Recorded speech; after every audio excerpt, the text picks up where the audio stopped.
KP ari tekkinde posuji mon onon yidbe moftude e hutrade kopreji mon cadele mon ngasi halabi cerra ya Play Store walla Google Play mbada télécharger KP keba application ma posma tekka kopreje pofta KP ngande ko kanyum buri webde do e nder leydi Sénégal to banginel dugol kalis hay mbudo ay yobata tirade kalis hay mbudo ay yobata mbele KP ko don haadi mbien ala so tawi ko automa jogida a ari e station ngaji EDK a sodi gasoil do ponoda yobde ujunere kala ko temedde jeenay mbudu jobata walla nadda koy boutikaji amen low press kala ko codda jobirda KP ene jogi ko ustantuma to bangi nganyari posma walla ko jolof chicken codda fof ina jogi ko ina ustonoma KP ina tawe e nder réseau ji mum din station ngaji EDK gonde nder jokli Sénégal kala e kubal wat télécharger KP njeya horema njeya jawdima mbemna ngurdamma.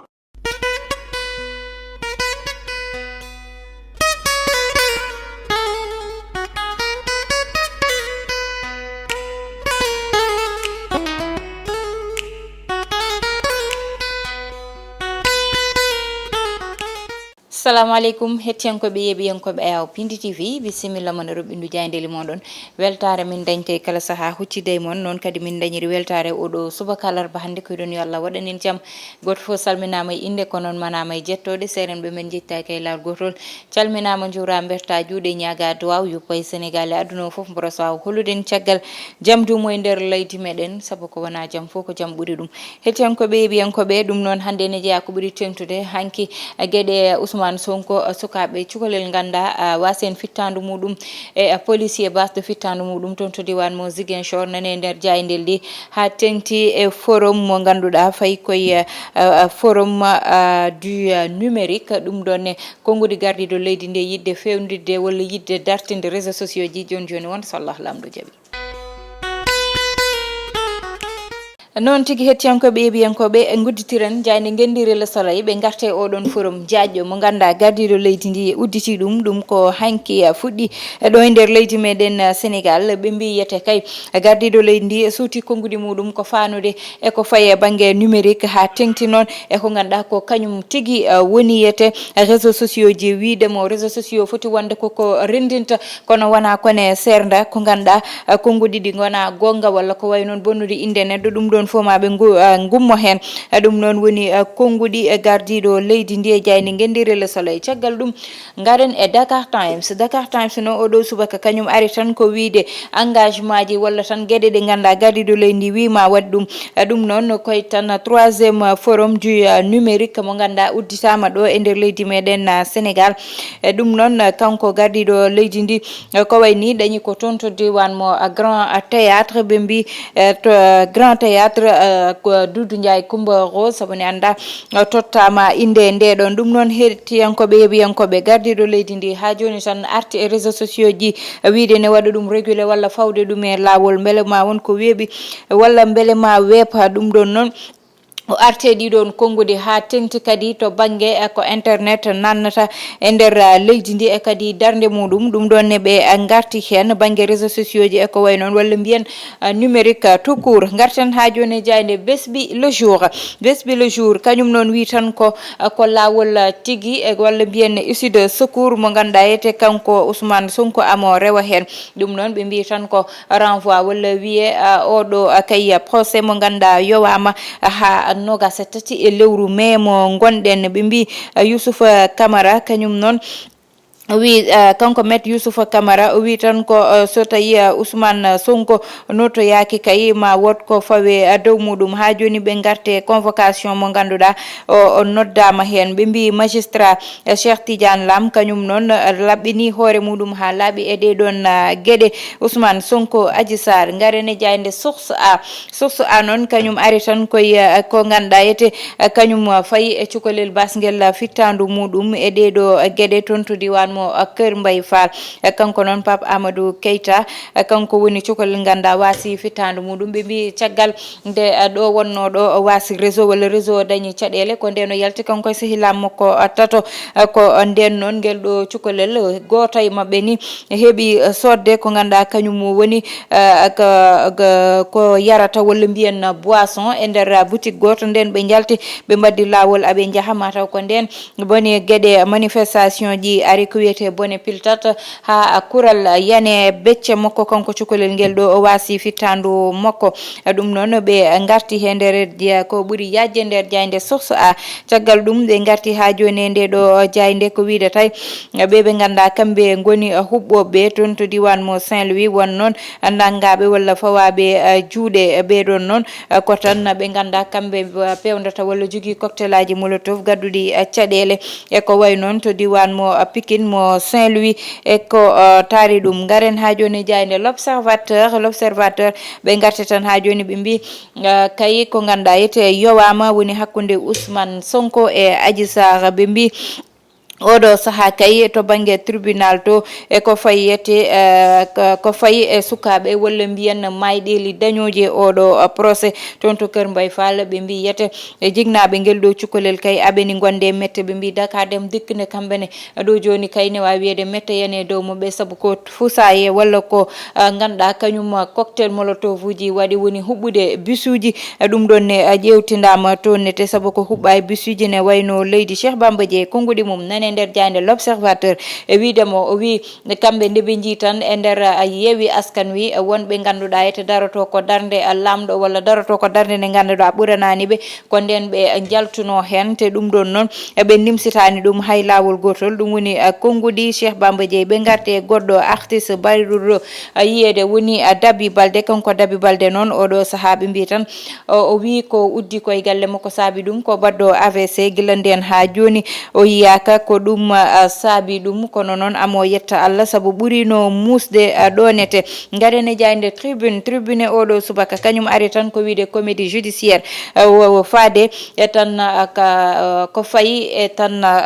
banggal Adji Sarr Ousmane Sonko ɓe mbi yowama kadi ha 23 e lewru mai mo gonden ɓe mbi Ousmane Sonko beele ma jaab notoyade gam rentade ko ganduɗa woni verdict par contumace walla tan ko way noon ɗo joni noon ɓe mbi tan ko procès spécial jogori dañde ɗum ɓe padata ɓe mbi ha joni e nder jayde tribune namdal ngal woni 17 wasɓe pittali mumen e ɗeɗo gueɗe Ousmane Sonko Adji Sarr holi jogorɗo daranade ɓeɗo ɓe ganda mbasi pittali mumen garen ha joni jayde l'info e oɗo subaka wi tan ko saabi oɗo procès yowa ko hen ɓe garti kamɓe gam laɓɓitanɗe yimɓe ha laaɓa ɓe mbi ko erreur mo ganduɗa yette procureur o waɗi ɗum oɗon erreur noon woni noddude oɗo mo ganda kanko woni Ndeye Khady Ndiaye noon ne anda gueɗe muɗum walla tan darde muɗum e oɗo suite beauté ɗum noon ɓe mbi ndewo noddande te ɗum kanko procureur o fotano wadde ɗum saabu so noddi on e gueɗe namde e ko way noon kamɓe ɓe ganda kamɓe goni avocat ji défense o eɓe dañi droit kamɓene jooɗade walla tan walla e balɗe tati pawiɗe hende ɓe potani noddude procès walla ɓe mbiya procès fotani dañde ɗum saabi kamɓe avocat ji noon ñagade tan yoɓe dokke kadi balɗe ɗum noon ɓe dokkama ɗum ɓe mbiyete dossier mo ganda ko 271 page woni temeɗɗiɗi e capanɗe jeeɗiɗi e goho page uji woni oɗon dossier yoɓe dokke ɓe ƴeewa ko woni nder e kadi holko ganduɗa woni ko winda e ɗiɗon dossier ji ɓe ɓuura kay haɓɓude keeceje moɓe kamɓe ɓeɗon wonɓe avocat ji Ousmane Sonko garen ha joni jayde grand place ɓe mbi capanɗe joyo avocat ji woni ko ganduɗa kamɓe jogori tan tawtorede oɗon audience spécial ɗum noon woni koɓe kaali ɗum ko hakkude Ousmane Sonko e Adji Sarr ɗum ɗon noon ɓe mbi juge kanko juge ndey ɓe mbi waɗi décidé wadde renvoyé ko fayi e ɗeɗo gueɗe ha tan ha ɗo e 23 so Allahu lamɗo jaaɓi lewru gonden du ɓe mbi noon oɗo saaha kay heddi ɓe nani jooɗi kanko Ndeye Khady Ndiaye ɓe mbi yete e wondiɓe makko kamɓe fo aɓeni paɗa oɗo saaha kono noon ko noddede mo kanko Ndeye Khady Ndiaye saabi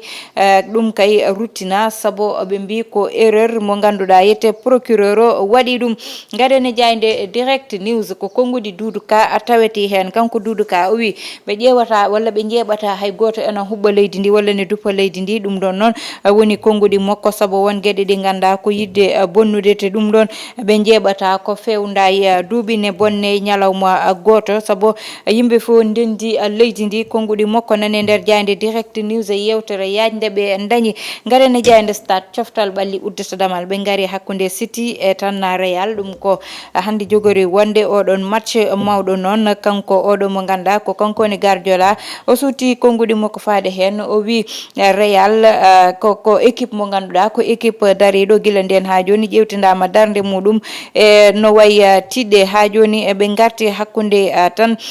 Sadio Mané e ton to ganda woni Bayern be mbi mbele ko dewgal jidgal tajde walla hakkunde mo be ko yidi gasde ko wawi hen wonde fo ma ande e ete odo garo so Allahu lamdo jabi hettiyankoɓe e biyankoɓe joni udditan hello wonko non tigi hettiyankoɓe biyankoɓe garane hello wongo gareten non koye gueɗejo ha joni Ousmane Sonko saabu oɗo procès koko waɗa renvoyé ha le 23 woni nogas tati lewru gonɗen ndu ɗum ɗon noon ɓe mbi ko procès padanoɗo saabi ɗum noon mataw ko procureur o wadde convoqué oɗo mo ganda kanko woni Ndeye Khady Ndiaye ɓe mbi noon ko way noon so dañi e code pénal e article muɗum 246 koko hokki tan ɗon e balɗe tati procès wawa dañde hen mataw ko hen tan ɓe ganda kamɓe goni avocat ji Ousmane Sonko jowiti ha ko wayni wawi waɗede renvoyé ɓe mbi noon ko erreur mo ganda kanko procureur o waɗi ɗum oɗo saaha noon ko wayni koko riwa ha nogase tati ɓe mbi avocat ji défense di kamɓe ɗum saabi kay ɓe mbi yoɓe dokke date ɓurɗo woddude balɗe tati ɗeɗon saabu dossier mo ɓe totta o ne wawi wiyede ko ɗiɗi e capanɗe jeeɗiɗi e goho page uji ɗi ganduɗa yete walla kelle ɗe ganduɗa ɓe poti ɗum yete andude ɓe ganda ko woni nder kono kadi ɓe ƴeewa ko wiya audio ji e vidéo ji ɗi ganduɗa yete ena jeeya hen ɗum noon woni ko ganda ɓe gaddi ɗum toon to ganda woni to parti toon to ganda woni to assemblée to ko ɗum saabi noon ko wayni yewta kanko maître Khoureychi Ba o wi noon Ousmane Sonko so tawi arani e oɗo walla e dental ngal ɗon walla so noddama arani ɓe mbi ko faute gouvernement mo Sénégal saabi ko wayni ne daña saabu ɓe pawani gueɗe ɗe e lawol ɓe ndewnani lawol ɗum woni konngudi maître Khoureychi Ba e tan ɗeɗo gueɗe ɗe ganda kañum woni gueɗe Ousmane Sonko Adji Sarr ɗum noon ene ƴeewa saaha foof yimɓe ne mbasen pittali mumen oɗo basde fittandu muɗum to diwan mo Kër Mbaye Fall ne woni cukalel keccel wasi fittanu muɗum ko ruttade tan wiide jignaɓe yoɓe goppu hakkille e sukaɓe saabu haajuji moɓe ngala e manifestation ji ganda ina daña kono noon ko sukaɓe ɓe ganda kadi belani wedde calibré saabu saaha foof so ƴewtidama wasoɓe pittali mumen e ɗiɗo manifestation ji wiyete ko ala o jeeyano ko hen ala ko janoɗo liggoyade walla ala o wonno koye moto makko walla ko way noon gueɗe baɗe noon hande saabima ha so manifestation haalama caɗele ina arana ɓeɓe ganda goni joguiɓe motoji mumen cak ina liggo hen ne daña no gurdi saabu hande so manifestation haalama tan tawata ko arrêté yalti wiye hoto moto goto dok ñane naggam walla ñane naggam saabu saabi ɗum ko manifestation ji ina daña ɗum ɗon ko addande caɗele liggotoɓe ɓeɗon kono ko addande caɗele hutortoɓe ɗeɗon laabi liggorde saabu hewɓe hande mbaɗani déplacé so coodi ko cak addanta ɗumen so tawi ko bottari ko noon so tawi ko hirande ko noon so tawi ko tusi coodi walla coodi ko goɗɗum ko ɗiɗon ngolɗon lawol liggorde ndewata gam heɓa hen no ɓuuri yawrude ɗum ɗon noon so tawi manifestation haalama ɗum ɗon haɗama ko caɗele ɗe gandane dañi hen ko wawi hen wonde fo goto fo ko responsable hoore muɗum goto fo so tawi jeeyama e manifestation ji ne andi so tawi jeeyaka hen ine andi kono en tout cas kala naggaɗo hen wiyete ko jeeyanoka hen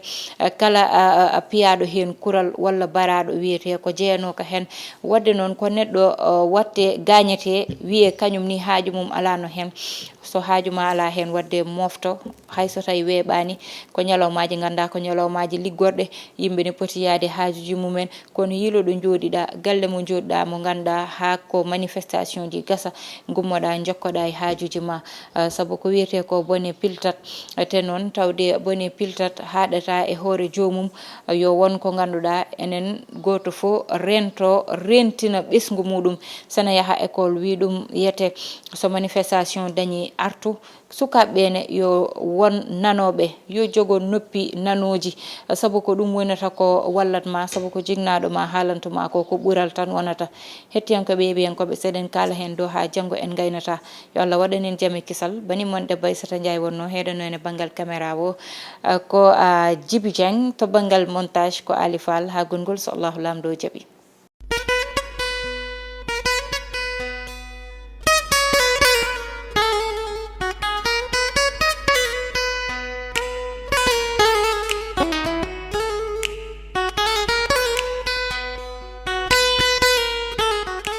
KP ari tekkinde posuji mon onon yidɓe moftude e hutorade kopreji mon caɗele mon gasi ha laaɓi ceerra ya Play Store walla Google Play mbaɗa téléchargé KP keɓa application ma posma tekka kopreje pofta KP gande ko kañum ɓuuri webde ɗo e nder leydi Sénégal to banggue neldugol kalis hay mbuɗo a yoɓata tirade kalis hay mbuɗo a yoɓata beele KP ko ɗon haadi mbiyen ala so tawi ko auto ma joguiɗa a ari e station ngaji EDK a soodi gasoil ɗo ponnoɗa yobde ujunere kala ko temedde jeenayi mbuɗu joɓata walla natɗa koye boutikaji amen low press kala ko coɗɗa joɓirɗa KP ene jogui ko ustantoma to banggue gagnari posma walla ko jolof chicken coɗɗa foof ina jogui ko ene ustonoma KP ina tawe e nder réseau ji mum ɗin station ngaji EDK gonɗi e nder jokli Sénégal kala e kuuɓal wat téléchargé KP jeeya hoorema jeeya jawdi ma mbemna gurdam ma.